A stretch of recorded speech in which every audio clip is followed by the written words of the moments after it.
मानणाऱ्यापैकी मी. Majority लोक आपल्या देशात राहणारे हिंदू आहे, यात काही दुमत नाही. आणि तुम्ही जेव्हा हिंदू राष्ट्र आहे असं म्हणता तेव्हा मेजॉरिटी लोक सुखावतातही. पण प्रश्न आहे की आपण सेक्युलर आहोत, पण आपण सातत्यानं जे कायद्याप्रमाणे आपण सेक्युलर आहोत, सेक्युलर हा शब्द आहे, पण आपण हे जे सतत म्हणतो हिंदू राष्ट्र हिंदू राष्ट्र हिंदू राष्ट्र, त्यामुळे कुठेतरी जी मंडळी ही देशाशी जोडलेली आहेत, देशासाठी काम करतात पण हिंदू नाही, त्यांना कुठेतरी तुम्ही दूर ढकलता असं तुम्हाला वाटत नाही का? पहिलं तर आपण सेक्युलर नाही.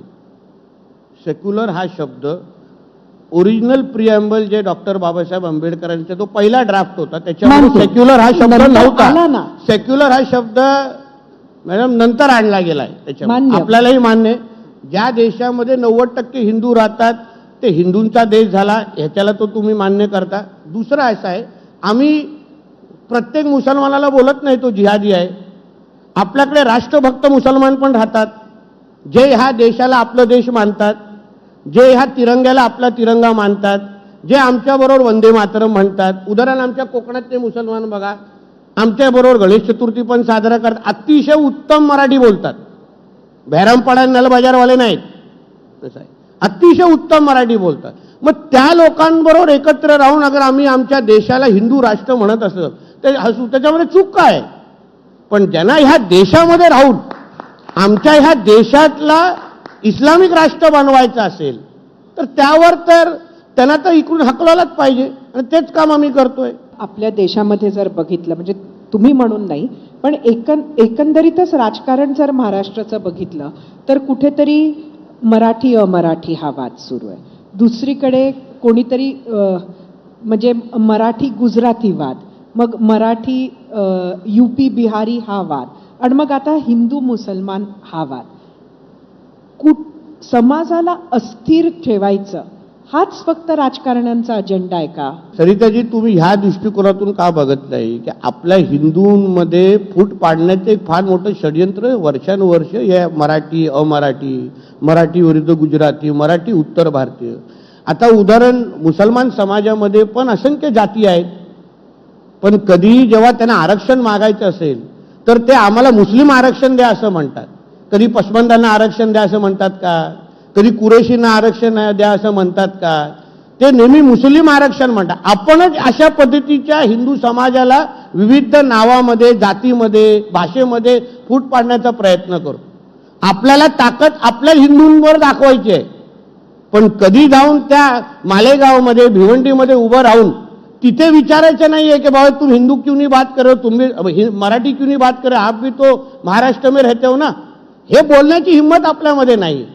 म्हणून माझं एवढंच म्हणणं, हिंदू म्हणून अगर आपण सगळे एकत्र राहिलो, या देशाला आपलं देश म्हटलं, तर मी तुम्हाला सांगतो ना हिंदू मुसलमान वाद राहणार, नाही हिंदूंमध्ये कधी वाद राहणार.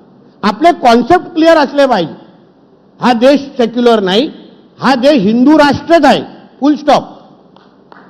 ते अगर जेवढ्या लवकर आपण स्वीकारू, पचू, मला असं वाटतं सगळे कॉन्सेप्ट आणि सगळे वाद क्लिअर होतील. एक है तो सेफ है हा नारा कायम राहणार आहे तुमच्या पक्षाचा? सेफ आहे किंवा आमच्या पुढे गेलं तो योगीजी जसे म्हणले बटेंगे तो कटेंगे.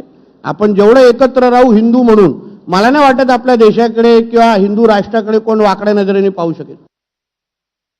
एकूण सध्याला तुम्हाला नाही वाटत की तुम्ही एवढं चांगलं काम करत असताना कुठंतरी ह्या मुद्द्यांमुळे तुमचं काम हे झाकळलं जातं? अनेकदा असं होतं की तुम्ही चांगले निर्णय घेता, मीडियाचे माझे मित्र कव्हर करत नाही माझं चांगलं काम.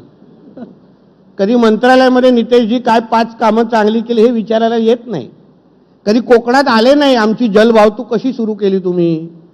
आता आम्ही भाऊचे धक्का ते रत्नागिरी, भाऊचे धक्का ते सिंधुदुर्ग, आम्ही M2M फेरी सुरू करतोय. त्याची कधी डिटेल मागायला माझे मीडियाचे तरुण मित्र आले नाहीत माझ्याकडे.